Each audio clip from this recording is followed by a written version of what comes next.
সরকার পরিবর্তন হওয়ার পর মানুষের প্রত্যাশা ছিল ডিমের বাজারে মিলবে স্বস্তি, কিন্তু সে আশায় গুড়ে বালি। কমেনি গরিবের আমিষ খেত ডিমের দাম, এতে নাজেহাল ক্রেতারা। অন্যদিকে বিক্রেতারা বলছেন আড়ত থেকেই বেশি দামে কিনতে হচ্ছে ডিম। বিগত সরকারের সময় দ্রব্যমূল্যের প্রসঙ্গ এলেই আসত সিন্ডিকেটের নাম। বিগত সরকারের একাধিক মন্ত্রীও সিন্ডিকেটের দৌরাত্ম্যের কথা স্বীকার করেছিলেন।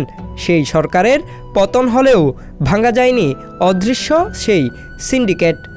বিক্রেতারাও এর অস্তিত্ব স্বীকার করলেও সিন্ডিকেট নিয়ে বিশেষ কিছু বলতে ভয় পান। আজকে হলো আপনার লাল ডিম হলো 160 টাকা ডজন, সাদা ডিম 160 টাকা ডজন।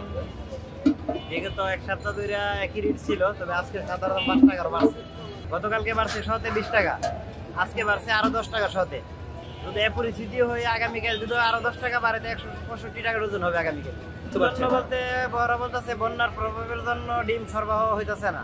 অনেক ডিস্ট্রিক্টে মুরগির খামার একবার ধ্বংস হয়ে গেছে, ডিম পাওয়া যাইতেছে না, ডিমের ঘাটতি। সিন্ডিকেট ভাঙতে না পারলে দ্রব্যমূল্য কমানো সম্ভব নয় বলে মত সাধারণ মানুষের।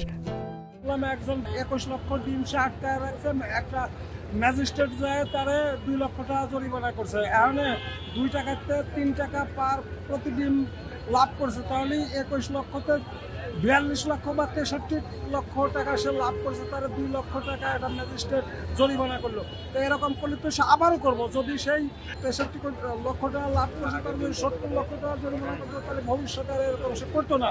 কিন্তু তার 2 লক্ষ টাকা করছে বিধায় সে যতদিন বেশ থাকবে ততদিন এইরকম করবো। আর এরকম সিন্ডিকেট জায়গায় জায়গায় জায়গায় হয়ে যাবো। এরা আর কয় পয়সা সিন্ডিকেট করে, এরা না 5-10 টাকা, এর বেশি তো না। বড় বড় সিন্ডিকেট তো তাদের মাধ্যমেই রয়ে গেছে। এটা তো দেখার কোনো লোক নাই, দেখলো ওই রকম। আজকে না পাবলিক সারা জনমই কষ্টে আছে, আজও কষ্টে আছে, এরকম থাকবে যতদিন পর্যন্ত প্রশাসনের দিক পূর্ণ খেয়াল না রাখবে ততদিন এইরকম। এদিকে গত সপ্তাহের চেয়ে ডজনে বেড়েছে 5 টাকা, ফলে 155 থেকে 160 টাকা ডজন দরে বিক্রি হচ্ছে ডিম। ক্রমেই সীমিত আয়ের মানুষের সামর্থ্যের বাইরে চলে যাচ্ছে ডিম।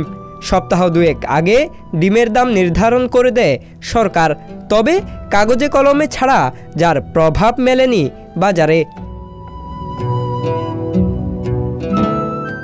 এদিকে দিনের পর দিন সিন্ডিকেটের কবলে পড়া সাধারণ মানুষ যেন দিন শেষে খুঁজে পেতে চায় স্বস্তি।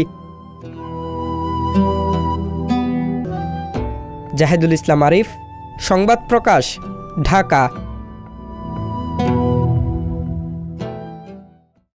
সংবাদ, ফিচার ও অনুষ্ঠানের জন্য ভিজিট করুন সংবাদ প্রকাশের ওয়েবসাইট এবং যুক্ত থাকুন ফেসবুক পেজ ও ইউটিউব চ্যানেলের সঙ্গে।